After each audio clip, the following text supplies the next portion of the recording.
This is the Lone Crater YouTube. We hope this video helps. You start by getting the starch ready.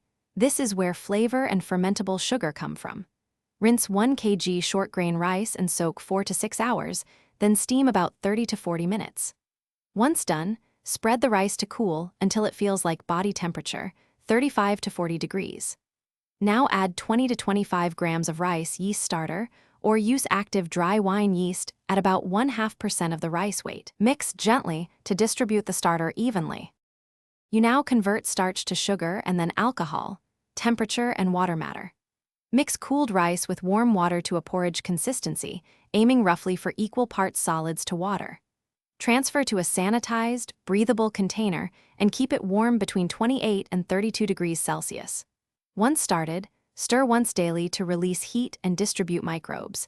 This helps saccharification and prevents anaerobic pockets. After 2 to 3 days, you should detect a sweet, floral aroma and light bubbling as sugars appear. You move from active conversion to clarification and alcohol development. After saccharification and early bubbling, press or strain the mash and transfer the liquid to a clean fermenter fitted with an airlock. Ferment 7 to 21 days at 15 to 20 degrees Celsius. Once active fermentation slows, let it settle and then rack off the lees so the wine clears. If the flavor is too strong, dilute with boiled, cooled water to target alcohol. If you detect rotten odors or visible mold, stop. Thanks for watching. Consider subscribing if we helped you.